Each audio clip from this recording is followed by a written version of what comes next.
सर्वोदय नमस्कार बच्चों। आज मैं आप लोगों को तत्पुरुष समास का भेद है समानाधिकरण तत्पुरुष।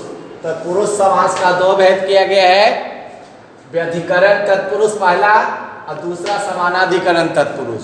तो व्यधिकरण तत्पुरुष के ही वास्तव में तत्पुरुष है और वह तत्पुरुष समास के 6 भेद हैं। द्वितीय तत्पुरुष, तृतीय तत्पुरुष, चतुर्थी तत्पुरुष, पंचमी तत्पुरुष, षष्ठी तत्पुरुष और सप्तमी तत्पुरुष।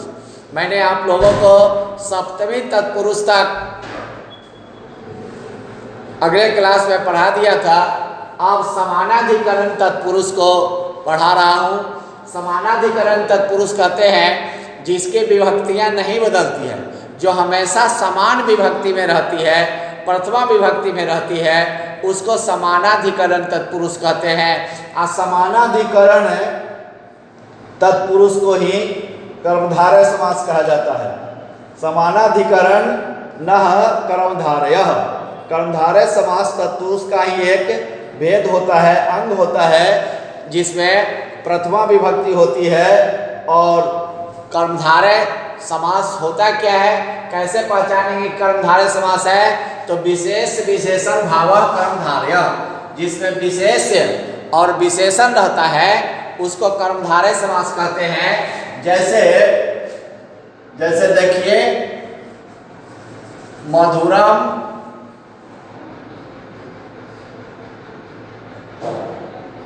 वचनम, मधुरम वचनम, मधुर वचनम। तो मधुर वचनम, अब इसमें मधुरम जो है सो विशेषण है, अब वचनम जो है सो विशेष्य है। तो ये समास विग्रह हुआ और ये मधुर वचनम समस्त पद हुआ। जो समास विग्रह होता है उसमें विभक्ति जो छिपी रहती है, उस छिपी हुई विभक्ति को दिखाना होता है। और समस्त पद होता है तो 2 या 2 से अधिक पद अपनी विभक्ति चिन्ह छोड़कर आपस में मिल जाते हैं, उसको हम समस्त या समासिक पद कहते हैं। तो ये मधुरम मधुर वचनम हो गया समासिक पद, समस्त पद। और मधुरम वचनम मधुर वचनम हो गया विग्रह। उसी तरह महान पुरुष, महत् च असौ पुरुषः, महापुरुषः, महापुरुषः, महान है जो पुरुष, वह। ये महापुरुष जो है सो कर्मधारय समास हुआ। और नीलम यम कमलम असौ नीलकमलम, नील कमलम, नीला है जो कमल। कृष्णः, कृष्णः यः सर्पः, सर्पः कृष्ण सर्पः, काला है जो सांप। नीला है महत् च असौ वीरः महावीरः। अब इसमें महान जो है जो वीर, ये महान विशेषण है और वीर विशेष्य है। तो जिसमें विशेष विशेषण रहता है उसको हम कर्मधारय समास कहते हैं।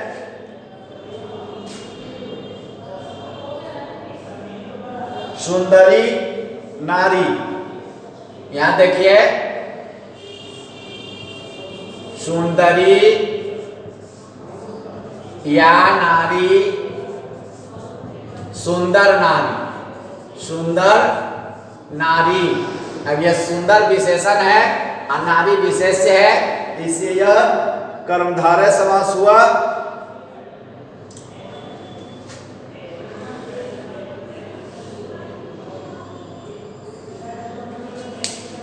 अब अगला समास है द्विगु समास। अगला समास हो गया जिसपे विशेष विशेषण रहता है, उसको कर्मधारय समास कहते हैं। और कर्मधारय समास का ही एक अंग है द्विगु समास। द्विगु समास कहते हैं संख्या पूर्वो द्विगु। जिस समास में पूर्व पद संख्यावाची होता है उसको द्विगु समास कहते हैं। जैसे पंचानाम, पंचानाम, वटानाम, समाहारो यत्र स पंचवटी। 5 बटों का, बरगदों का समूह है जहां, उसको हम कहते हैं पंचवटी। त्रिफला, पंच जो है सो संख्यावाची है और बट जो है सो संख्या पूर्व द्विगु। जिसका पहला पद संख्यावाची होता है उसको द्विगु कहते हैं। त्रयानाम, फलानाम, समाहारो यत्र स त्रिफला। 3 फलों का समूह है जहां। चतुर्पथः, चतुरानाम, पथानाम, समाहारो यत्र स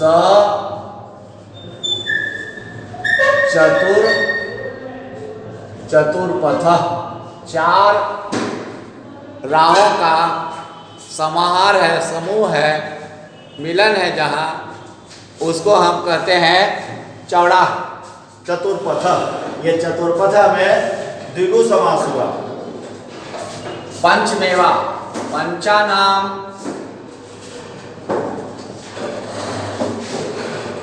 मेवानाम, समाहारो यत्र स पंच मेवा। अब यहां पर कहते हैं कि संख्या पूर्व द्विगु, जिस समास में पहला पद संख्यावाची होता है उसको द्विगु समास कहते हैं। तो यहाँ पंच पद, यहाँ त्रिपद, यहाँ चतुर्पद, ये प्रधान है। पूर्व पद में संख्यावाची है, इसलिए इसको हम द्विगु समास कहते हैं। द्विगु समास का उदाहरण है पंचमेवा, चौराहा, पंचवटी, पंचकन्या, पंचनद, पंजाब आदि द्विगु समास का उदाहरण है।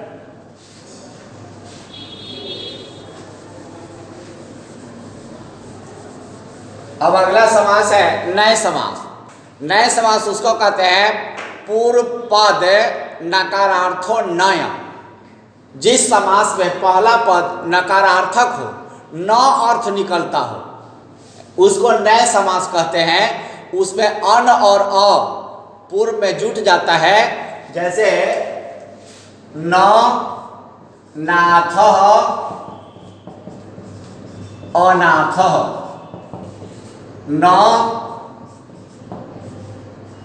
संभवम, असंभवम, न होनी, अनहोनी,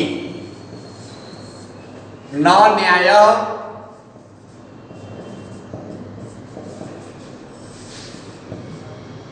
अन्याय, सत्य न सत्य, न प्रिय, अप्रिय, अप्रिय, न सत्य, असत्य। ये सब नए समास का उदाहरण, जिसमें पहला पद नकारार्थक हो, न या अन पूर्व में जुटा हुआ हो, जिसका अर्थ न निकलता हो, उसको हम नए समास कहते हैं। अब अगला समास है उपपद समास।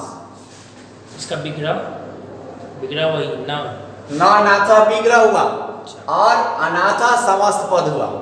न संभवम विग्रह हुआ, विग्रह में जो लुप्त पद विभक्ति है उसको दिखाया जाता है, तो न संभवम असंभवम ये न पहले जुट गया है और इसको दिखा दिया गया है न पहले पद में, इसलिए ये हुआ विग्रह और ये हुआ समस्त पद।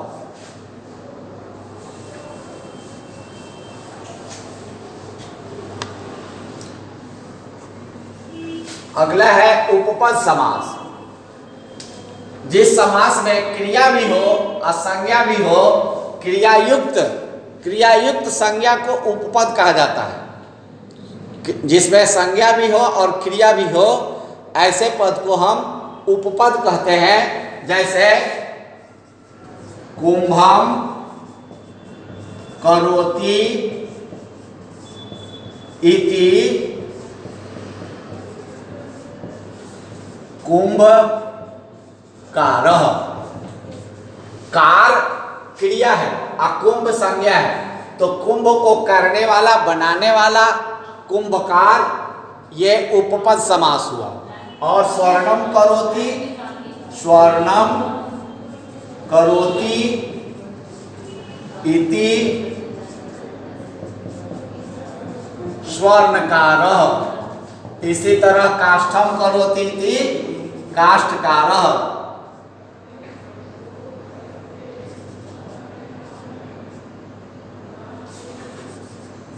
काष्ठम करोति इति काष्ठकारः। मालाम करोति इति मालाकारः। जलम ददाति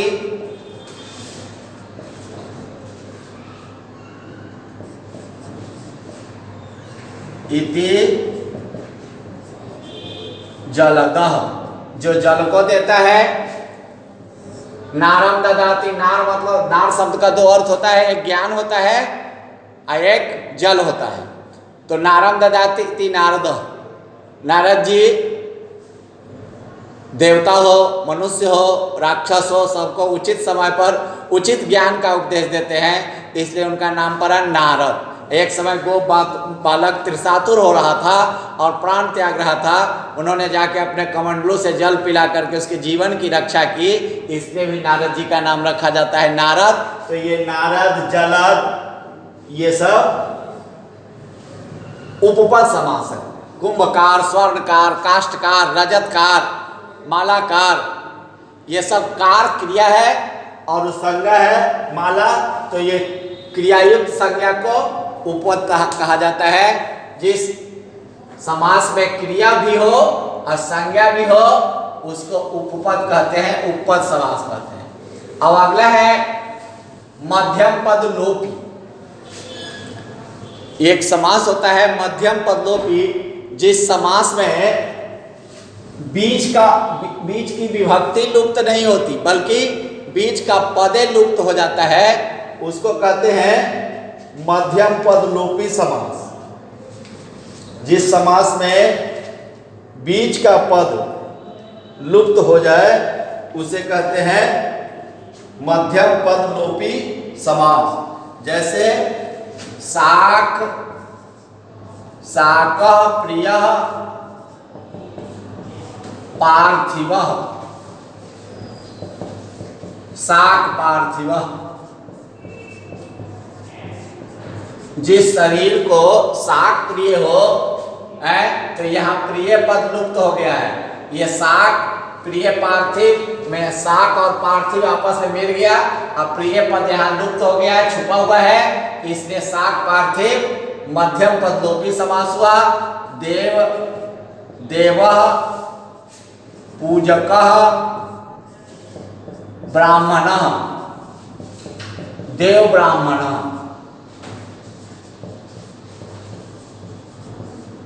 देवता की पूजा करने वाला ब्राह्मण देव ब्राह्मण कहलाता है। सिंह, सिंह चिन्हितम, चिन्हितम आसनम,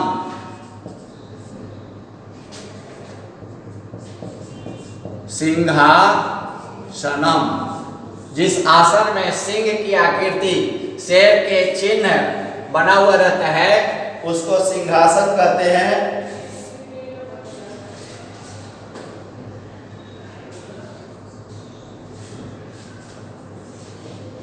स्वर्ण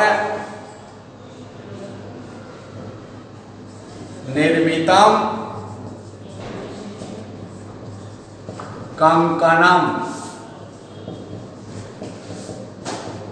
स्वर्ण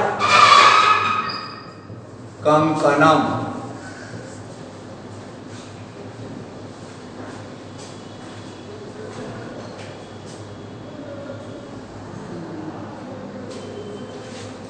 तो इसमें शाक प्रिय पार्थिवा में प्रिय पद लुप्त है, बीच का पद प्रिय है तो प्रिय पद लुप्त है। शाक और पार्थिव मिलकर के मध्यम पद लोपी समास हो गया। देव पूजिका में पूजक पद लुप्त है, देव ब्राह्मण हो गया। सिंह चिन्हितम आसन में चिन्हित पद लुप्त है। उसी तरह स्वर निर्मितम कंकणम में निर्मित मध्यम पद जो है वह लुप्त है। 3 पद में एक बीच का जो पद होता है लुप्त हो जाता है तो उसी को कहते हैं मध्यम पद लोपी समास। जिस समास में बीच की विभक्ति लुप्त नहीं होती बल्कि बीच का पद ही लुप्त हो जाता है उसको कहते हैं मध्यम पद लोपी समास। जिस समास में बीच का पद लुप्त हो जाए उसे मध्यम पद लोपी समास कहते हैं। यहाँ शाक प्रिय पार्थिव में शाक का पार्थिव मिला हुआ है, अब प्रिय पद लुप्त है, इसलिए इसको हम कहेंगे मध्यम पद लोपी समास। अब अगला समास है प्रादि समास। प्रादि का मतलब होता है प्र प्रादि उपसर्ग। जिस समास में प्र प्रादि उपसर्ग लगा हो उसको कहते हैं प्रादि समास। जैसे प्रगतः, आचार्यः, प्राचार्यः। अब इसमें प्राचार्य में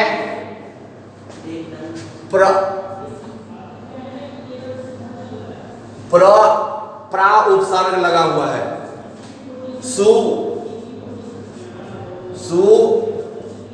शोभनः, पुरुषः,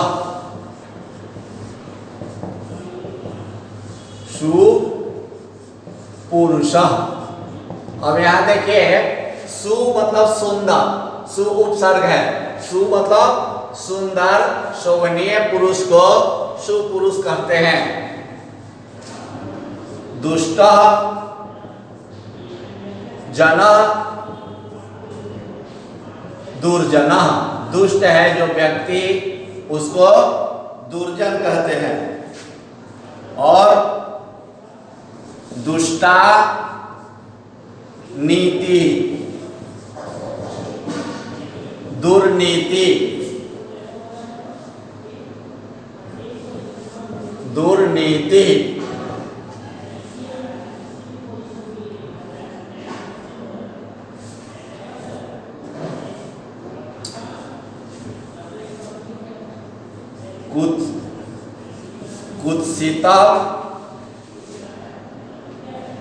कुत्सितः शासनम,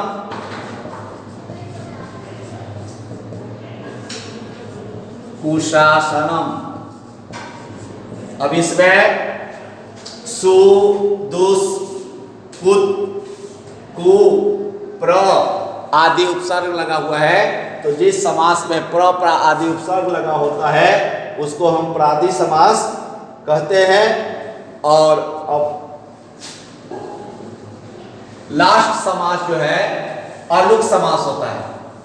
अलुक समास जिस समास में विभक्ति का लोप नहीं हो, जो समास में विभक्ति का लोप नहीं हो, हमेशा विभक्ति विद्यमान हो, उसको कहते हैं अलुक समास। जैसे युधि, युधि तिष्ठति,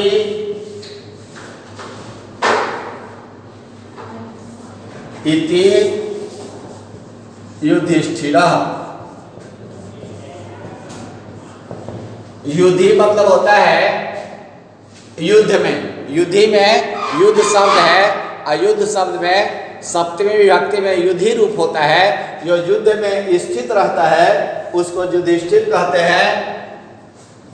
अंत्यवासी, अंत्य मतलब होता है समीप में, है समीप में वास करने वाला अंत्यवासी कहलाता है। अंत्यवासी गुरु के समीप में रहने वाला। देवानाम प्रिय, देवानाम प्रिय, तो यहाँ देवानाम में षष्ठी विभक्ति लगी हुई है, अंत्यवासी में अंत्य में सप्तमी विभक्ति लगी हुई है। वने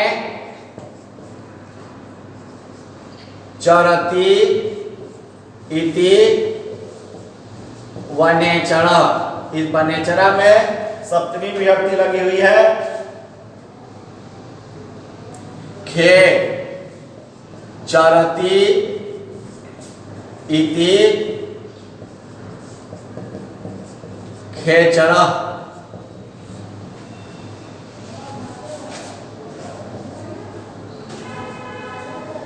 सरसी जायते इति सरसिज। अब देखिए युधि तिष्ठति, युधि में सप्तमी विभक्ति लगी हुई है इसलिए ये युधिष्ठिर हुआ। इसमें अलुक समास है। अंत्यवासी में सप्तमी विभक्ति है। देवानाम प्रिय में, देवानाम प्रिय में षष्ठी विभक्ति है।